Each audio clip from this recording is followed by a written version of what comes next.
మేము మీ ఇంటికి వచ్చినప్పుడు మీరు కేక్ పెడితే తిన్నారు, మేము మీ ఇంటికి వస్తాం, మీ భోజనం పెడితే తింటాం, అంతవరకు ఓకే.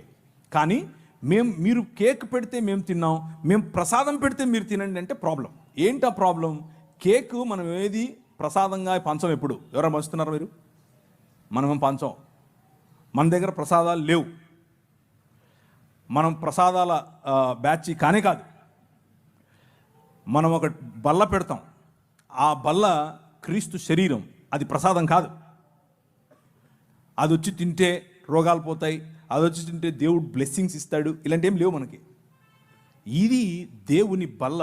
మనందరము ఒక్క సమాజం, మనలో అందరిలో ఒకే రక్తం ప్రవహిస్తుంది. ఆయన మన కోసం తన శరీరాన్ని విడిచాడు అన్నటువంటి ఆయన విమోచన కార్యాన్ని జ్ఞాపకం చేసుకునే కేవలము బాప్తీసము పొందిన ఆయన అనుయాయులైన ఆయన శిష్యులైన వారికి మాత్రమే పెట్టబడిన బల్ల. అది ఎవరికి పంచంగా మనం పంచం.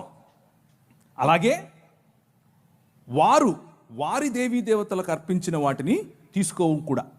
మనం పంచము, వారిస్తే తీసుకోము. చాలా క్లియర్గా చెప్తున్నానా?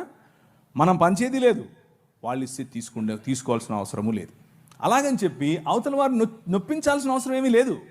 ఎందుకు నొప్పించాలి? దయ్యానికి పెట్టావు, నువ్వు రాయికి పెట్టావు, నువ్వు ఈ స్టేట్మెంట్స్ అన్నీ అక్కర్లేదు.